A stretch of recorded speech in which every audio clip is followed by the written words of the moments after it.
왜 그들은 그것을 하지 않을까요? 우리가 여기서 산 지 얼마나 되었죠? 그것이 한 번도 된 적이 없었던 것 같아요. 이조빌렌스코의 저수지는 20%만 차 있습니다. 러시아는 영토를 얻기 위해 시작한 전쟁에서 가장 기본적인 생명 자원인 물을 잃었습니다. 자국민 군인 그리고 점령한 땅의 물. 현재 수백만 명의 사람들이 벨고로드에서 로스토프, 도네츠크에서 크림반도까지 러시아 남부 전선을 따라 광대한 지역에서 물 없이 지내고 있습니다. 영하 20도에서 세계 최대 핵무기를 보유한 나라의 시민들이 깨끗한 물 한 양동이를 얻기 위해 몇 시간 동안 긴 줄을 서서 기다리고 있습니다. 그리고 크렘린이 이 사람들에게 할 수 있는 말은 4월까지는 온수가 없을 것입니다 라는 것뿐입니다. 이것은 전쟁 보고서가 아닙니다. 가뭄이 없는 나라에서의 대규모 붕괴입니다. 물 위기, 2025년 테헤란에서의 생존 이주와 같은 상황. 이 위기를 촉발한 것은 우크라이나의 미사일이 아닙니다. 푸틴의 결정입니다. 크림반도의 댐은 말라버렸고 벨고로드에서는 파이프가 터졌습니다. 그리고 로스토프에서는 물을 기다리는 줄이 거리로 넘쳐났습니다. 마치 2024년에 오렌부르크에서 오르스크 댐이 붕괴되었을 때처럼 수천 명의 사람들이 부식된 콘크리트 때문에 물에 잠겼습니다. 같은 국가 반응, 같은 은폐 메커니즘, 같은 무력함. DNA는 변하지 않았고 무대만 커졌습니다. 각각은 별개의 전략적 자기 파괴의 일부입니다. 이제 우리는 이 붕괴의 모든 층, 모든 선, 모든 차원을 하나씩 풀어낼 것입니다. 이 붕괴의 가장 끔찍한 장면은 2026년 2월 우크라이나 국경에서 40km 떨어진 벨고로드에서 펼쳐지고 있습니다. 그러나 이 재앙은 하이마스 미사일이나 드론 공격에 의해 촉발된 것이 아닙니다. 재앙은 러시아 국가기구가 자체 무게로 붕괴되면서 발생했습니다. 이미지에는 아스팔트가 갈라진 모습이 보이며 특히 10월 60일 거리에서는 끓는 물이 지하에서 솟아올라 차가운 공기와 접촉하면서 두꺼운 안개층을 형성하여 가시거리를 제로로 줄였습니다. 이곳은 이조빌로의 댐입니다. 한때 크림반도의 생명줄이었던 이 70m 깊이의 댐은 이제 죽어가고 있습니다. 수도꼭지에서는 물이 나오지 않습니다. 저수지는 증발했습니다. 알루슈타에서 심페로폴까지 수백만 명의 사람들이 빈 용기를 들고 물 탱크차를 기다리고 있습니다. 사람들은 화가 나고 무력감을 느끼며 운반된 물로 생존하려고 애쓰고 있습니다. 하루에 4시간만 흐르는 진흙탕 물을 지켜보는 가족들, 씻지 못하는 아이들, 전염병에 대한 두려움. 이제 250만 명의 사람들이 자신들의 집에서 난민이 되었고 자신들의 땅에서 인질이 되었습니다. 크렘린의 야망 때문입니다. 푸틴이 크림반도를 장악했을 때 그는 세계에 단 하나의 메시지를 보냈습니다. 러시아어.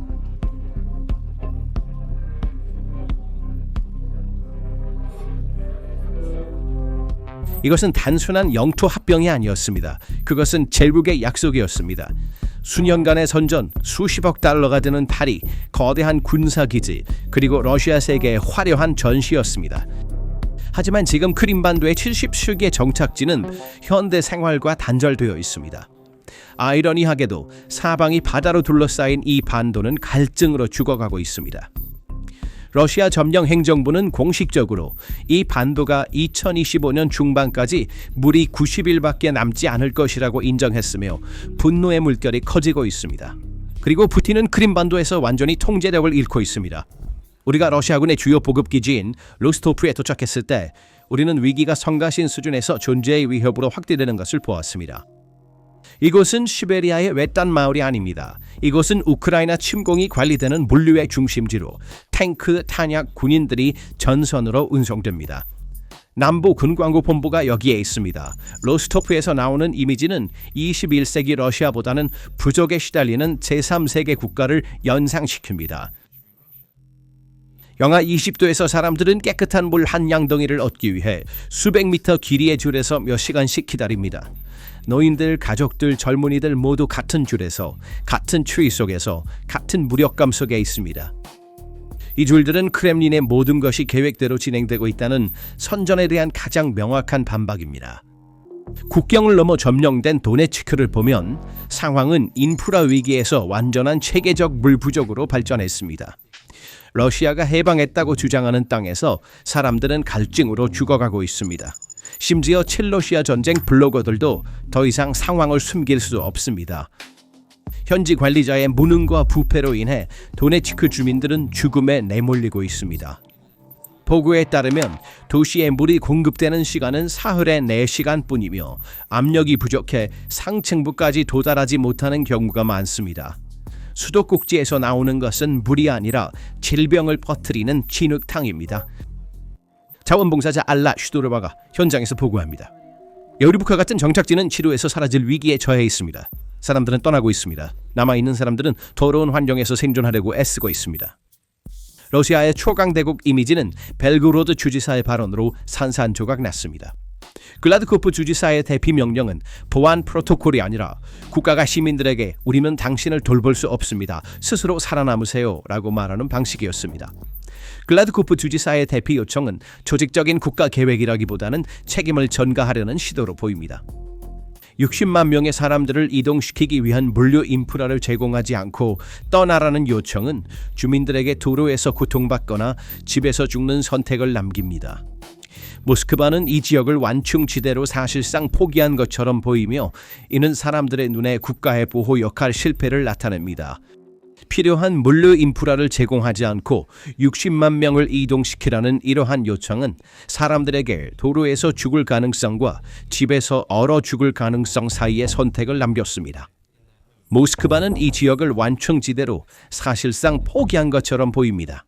이는 국가가 보호자로서의 역할에 실패했다는 것을 의미합니다. 이 조건들은 수백만 명의 긴급 대피를 외치고 있지만 현장의 현실은 끔찍합니다. 그러나 더 큰 그림을 보면 러시아의 가장 큰 손실은 크림반도에서 발생했습니다. 푸틴의 보석인 크림반도는 가뭄으로 인해 메마른 사막으로 변했으며 이 붕괴의 원인은 가뭄이나 기후변화가 아닙니다. 이것은 전쟁 초기에 러시아가 카호카 댐을 폭파함으로써 저지른 대규모 환경범죄의 부메랑 효과입니다. 그날 댐을 폭파했을 때 그들은 우크라이나의 공세를 늦추고 있다고 생각했습니다. 그러나 실제로 그들은 크림반도의 생명유지 시스템의 플러그를 뽑았습니다. 카호카는 우크라이나 영토일 뿐만 아니라 북크림 운해 물을 공급하는 주요 원천이었습니다. 댐이 폭파되었을 때 수십억 입방미터의 물이 흑해로 흘러들어가고 건조한 계곡이 남아 전술적 이익을 위한 전략적 자살이 되었습니다. 소련 관료주의는 1960년대에 면화밭에 물을 대기 위해 아랄해를 말려버렸습니다. 아무다리아 강과 시르다리아 강이 우회되었을 때 남은 것은 물고기가 아니라 유독한 소금 폭풍이었습니다. 이제 같은 사고방식, 같은 무모함이 크림반도에서 반복되고 있습니다. 유일한 차이점은 속도입니다. 아랄해를 말리는 데는 수십 년이 걸렸습니다. 카호카를 폭파하는 데는 몇 시간이 걸렸습니다. 북크림 문화는 이제 유령의 침대가 되었습니다. 수위가 너무 낮아져서 대형 펌프가 물을 끌어올릴 수 없습니다. 물리학의 법칙이 러시아에 불리하게 작용하고 있으며 선전 채널은 그 사실을 바꿀 수 없습니다. 위성 데이터는 가혹합니다. 한때 크림반도의 물 수요를 충족시켰던 거대한 이소빌로의 저수지는 이제 말라버린 진흙 벌판에 불과합니다. 위성 사진은 한때 푸른 물 표면이 갈라진 갈색 땅으로 대체되었음을 보여줍니다. 물이 사라졌습니다. 돌아오려면 몇 년, 어쩌면 수십 년이 걸릴 것입니다.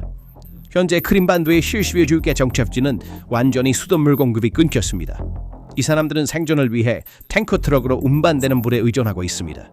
바다로 둘러싸인 반도지만 마실 수 있는 물 한 방울도 없는 상황을 상상해 보세요. 러시아는 크림반도를 지키기 위해 군대를 배치하고 있지만 그 군대에 물을 운반하기 위해 물류 역량의 상당 부분을 사용해야 합니다. 악시오노프 주지사와 모스크바 간의 상호 비난은 시스템이 내부에서부터 부패하고 있음을 보여줍니다. 크림반도는 가뭄, 물류 혼란, 우크라이나 미사일 사이에 갇힌 주둔지가 되었습니다. 그리고 이 주둔지의 모든 군인과 민간인은 매일 조금씩 크렘린에 대한 신뢰를 잃고 있습니다. 이란의 후제스탄주에서 강이 말라버렸을 때 테헤란의 관리들은 가뭄으로 인해 수도를 대피시키는 방안을 논의하기 시작했습니다. 그 이유는 단지 기후 때문만이 아니었습니다. 그 이유는 잘못된 댐 정책과 잘못 관리된 자원 때문이었습니다. 크림반도에서 일어나고 있는 일은 이보다 훨씬 더 파괴적인 버전입니다. 왜냐하면 이란에서는 적이 댐을 폭파하지 않았기 때문입니다. 푸틴은 자신의 댐을 폭파했습니다. 그리고 위기가 심화됨에 따라 훨씬 더 어두운 구조가 생겨나고 있습니다. 그것은 바로 물 마피아입니다. 이 지역의 깨끗한 수원과 물탱크의 통제는 전적으로 군대의 손에 있습니다. 민간 행정에 실패할 때 권위는 총구에 달려 있습니다. 러시아 지휘관들이 군용 물탱크를 민간인에게 터무니없는 가격에 판매하는 것은 암시장의 봉건제입니다. 국가가 국민에게 무료로 제공해야 할 물이 제복을 입은 갱단의 손에 협박과 이익의 도구가 되었습니다. 역사는 물의 통제권이 장악될 때 사회 질서가 붕괴된다는 것을 보여줍니다. 우리는 시리아에서 그것을 보았습니다. 우리는 수단에서 그것을 보았습니다. 그리고 이제 같은 역학이 러시아 남부에서 형성되고 있습니다. 이것은 가장 위험한 사회적 균열로 러시아 국민과 그들의 군대 사이의 신뢰를 깨뜨려 전선 뒤에서 민간 불복종과 반란의 위험을 부추길 것입니다. 국가가 전쟁을 수행하는 주요 본부 도시에서 시민들에게 물을 제공할 수 없다면 그 전쟁의 물류를 어떻게 유지할 수 있을까요? 이제 물탱크 차량은 민간인뿐만 아니라 지역의 군사기지에도 중요한 운송 수단이 되었습니다. 그리고 도로 위의 모든 물탱크 차량은 전선으로 가는 탄약 트럭이 하나 줄어든다는 것을 의미합니다. 러시아의 전쟁 기계는 자국의 물위기를 해결하기 위해 물류 자원을 소모하고 있습니다.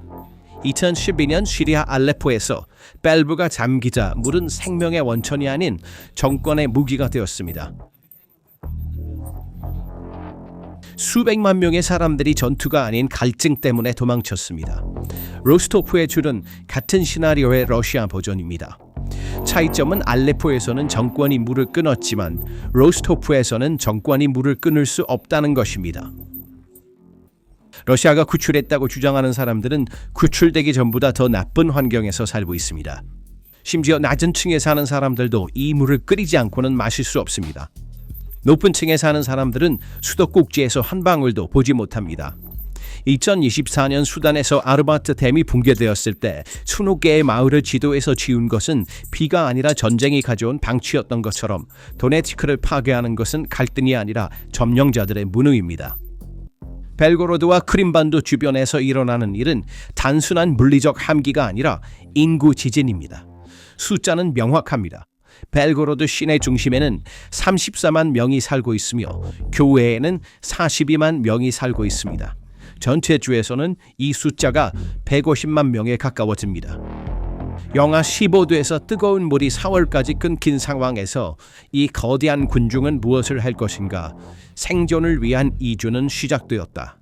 그러나 이 이주는 구원이 아니라 물류 악몽이다. 지금 벨고로드의 사람들은 지도를 보며 선택지가 없다는 것을 보고 있습니다. 사람들은 4가지 다른 경로로 나뉘어 있으며 각각이 별개의 비극입니다. 이 사람들을 운송할 조직적인 계획도 없고 그들이 도착할 목적지에 준비된 인프라도 없습니다.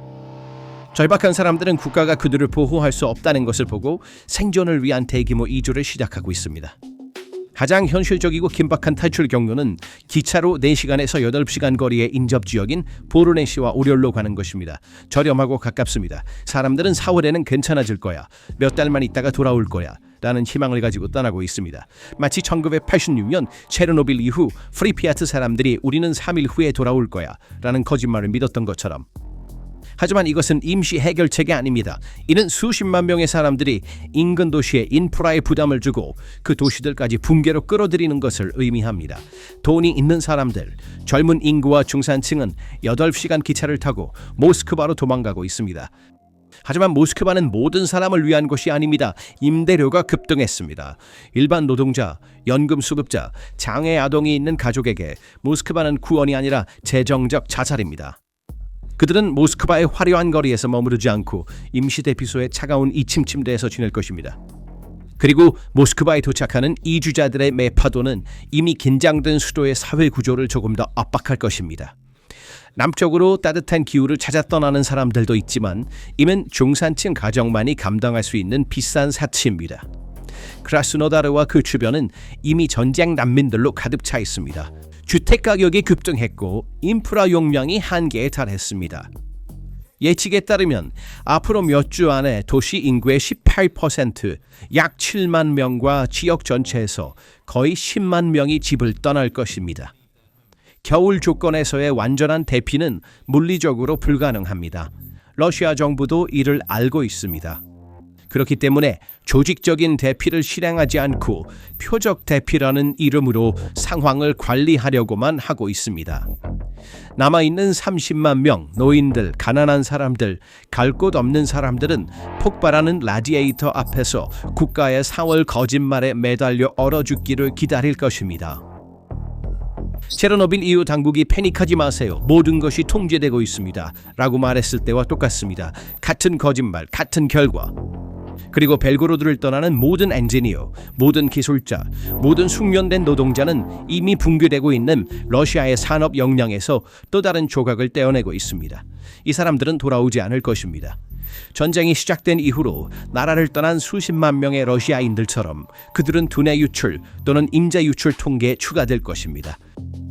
푸틴의 전쟁은 군인들뿐만 아니라 사회도 잃고 있습니다. 그리고 사회를 잃는 국가는 아무리 많은 영토를 얻더라도 실제로는 매일 조금씩 줄어들고 있습니다. 러시아의 진정한 경계는 지도에 그려진 것이 아니라 남아있는 사람들의 수에 의해 결정됩니다. 로스토프, 벨고로드, 돈바스, 크림. 이것들은 평범한 지역이 아니라 러시아 침략 기계의 중요한 기관입니다. 로스토프는 이 전쟁의 두뇌이자 주요 지휘 본부입니다. 남부 군사지구의 본부가 여기에 있습니다. 벨고로드는 주먹이자 하르키우 전선을 지원하는 주요 보급 지점입니다. 크림반도는 남부 전선의 후방 기지이자 공군 기지입니다. 도네츠크는 전쟁의 제로 지점입니다. 이제 이 기관들이 물을 공급받지 못하는 상황을 상상해 보세요. 물은 사람들이 마시는데 필요할 뿐만 아니라 거대한 군사산업의 냉각 시스템, 장갑차의 유지보수, 전선으로 가는 기차의 세척, 그리고 무엇보다도 수만 명의 부상병이 치료받는 야전병원의 소독에 필수적인 원자재입니다. 멸균술은 야전병원의 수술대에 누워있는 부상병의 감염을 방지하는 데 필수적입니다. 약을 준비하고 의료기구를 소독하고 상처를 씻어 출혈을 멈추는 것, 이 모든 것은 물 없이는 불가능합니다. 로스토프의 수도망 붕괴는 전선으로 가는 기차가 정비소에서 세척될 수 없음을 의미합니다. 물류 인원은 병에 걸리고 부상 강한 병사들은 감염으로 사망하며 지휘체계는 위상 혼란에 빠집니다. 러시아의 후방은 우크라이나 군대와의 조우가 아니라 단순히 불적절한 인프라로 인해 마비되었습니다. 이는 역사상 드문 물류적 자살입니다. 1957년 첼리아빈스크의 마약 핵시설에서 폐기물 탱크가 폭발했을 때 모스크바는 수년간 지속될 치명적인 침묵에 빠졌습니다. 태차강이 방사능을 뿜어내자 국가는 자국의 마을 사람들이 그 독성 물을 마시는 것을 지켜보았다. 지도에서 지워진 마을들은 사건을 은폐하려는 국가의 반사적 행동의 희생자였습니다. 오늘날 로스토프의 줄, 도네츠크의 진흙탕 수도꼭지, 크림반도의 말라가는 저수지는 그와 같은 반사적 행동의 2026년 버전입니다. 위기가 있지만 크렘린은 침묵하고 있습니다. 그러나 진정한 위험은 총알보다 더 조용하고 치명적인 생물학적 붕괴입니다. 가뭄은 러시아 군대에게 위생적인 종말 시나리오입니다. 병사는 하루에 최소한 3리터의 깨끗한 물이 필요합니다. 이는 마시는 것뿐만 아니라 수통을 세척하고 유니폼을 세탁하며 상처를 소독하기 위해서도 필요합니다. 지금 당장 돈바스 참호나 로스토프 변경에는 물이 없습니다. 군인들은 녹은 눈이나 진흙탕을 마실 수밖에 없습니다. 중세시대의 질병이 전선에서 발생하고 있습니다. 이질 콜레라와 유사한 증상, 피부 감염이 총상보다 더 많은 군인을 전투에서 이탈시키고 있습니다. 21세기의 현대 군대가 열악한 위생으로 인해 붕괴되는 것은 군사 역사가들이 수십 년 동안 연구할 사례 연구입니다. 푸틴의 군대는 전선에서 우크라이나와 싸우고 있지만 러시아를 무릎 꿇게 하는 것은 총알이 아니라 수도꼭지입니다. 모든 결정은 도미노와 같고 이제 모든 도미노가 쓰러졌습니다. 결과는 영토를 얻기 위해 시작한 이 전쟁에서 러시아는 가장 기본적인 생명수인 물을 잃었습니다. 물이 없으면 산업이 멈추고 위생이 끝납니다. 군대는 행진할 수 없습니다. 그리고 이 손실은 어떤 군사적 승리로도 보상할 수 없습니다. 국가가 시민들의 수도꼭지에서 물을 공급할 수 있는 능력을 잃으면 아무리 많은 영토를 얻어도 살기 좋은 고연이 될 수 없습니다. 겨울이 끝나더라도 이 붕괴의 영향은 사라지지 않을 것입니다. 신뢰가 깨지면 그것을 수리할 배관공은 없기 때문입니다. 경고의 총성은 더 이상 전선에서 오는 것이 아니라 러시아 시민들의 욕실에서 울리고 있습니다. 전쟁이 러시아 가정에 찾아왔습니다. 이 주제에 대한 여러분의 생각은 어떠신가요? 댓글로 여러분의 생각을 공유해 주세요. PPR 글로벌의 독점 분석을 계속 받으시려면 채널을 구독하시고 알림을 켜는 것을 잊지 마세요. 저희를 선택해 주셔서 감사합니다. 감사합니다.